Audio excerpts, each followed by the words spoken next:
जय श्री कृष्णा। दधिमती ज्योतिष व राशि रत्न केंद्र यूट्यूब चैनल पे आप सभी का हार्दिक स्वागत और अभिनंदन है। ज्योतिष सीखने की श्रृंखला में आज तीसरा वीडियो है, जिसमें ज्योतिष में कर्म और कर्म फल सिद्धांत को अपन समझेंगे। जो भी घटनाएं होती हैं हमारे साथ, उनमें कहीं ना कहीं कर्म प्रधान है।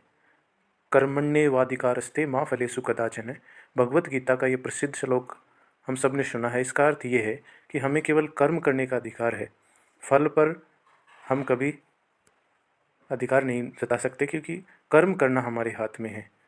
ये कर्म योग का मूल उपदेश है, निष्काम कर्म की ये प्रेरणा हमें देता है। ज्योतिष में जो घटनाएं हैं, मुख्य सिद्धांत वो कर्म के आधार पे ही है, क्योंकि जो कर्म हम करते हैं उन्हीं कर्म का फल हमें भोगने को मिलता है। 3 प्रकार के कर्म हैं जो हमारे भविष्य को बनाते हैं, और जब कुंडली का विश्लेषण करते हैं, कुंडली जो बनती है, ग्रहों की दशा, वो कहीं ना कहीं उनका आधार हमारे द्वारा पूर्व जन्म में किए गए कर्म ही होते हैं।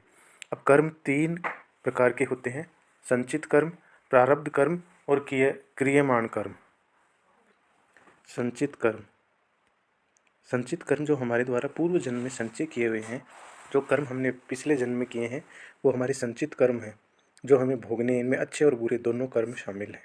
प्रारब्ध कर्म, हम बार बार सुनते हैं कि यह तो भाग्य से प्रारब्ध में निश्चित था, अर्थात ऐसे कर्म जिनके फल के कारण हमें हमारे जन्म की महत्वपूर्ण घटनाएं निश्चित होती है। जैसे हम किस परिवार में जन्म लेंगे। एक जना तो बढ़िया उच्च खानदान में, उच्च पैसे वालों के घर में जन्म लेता है, ये सब प्रारब्ध कर्म है, और एक गरीब घर में जन्म लेता है।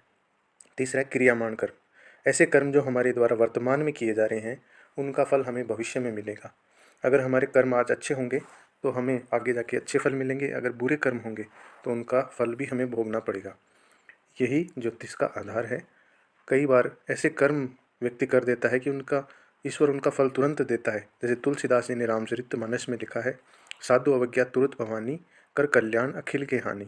अब प्रश्न ये उठता है कि अगर कर्म फल निश्चित है तो फिर ज्योतिषी के पास जाने से क्या होगा। सामान्यतः हम देखते हैं कि कुंडली में कोई ग्रह शुभ स्थिति में रहता है, कोई ग्रह अशुभ स्थिति में। यानी शुभ स्थिति में जो बैठा है, उनके उससे संबंधित कार्य कर्म हमने अच्छे किए हैं, इसलिए वो शुभ फल हमें देगा। अशुभ ग्रह है, वो हमारे अशुभ कर्मों के कारण वैसे स्थान पे बैठा है, शुभ फल वो देगा।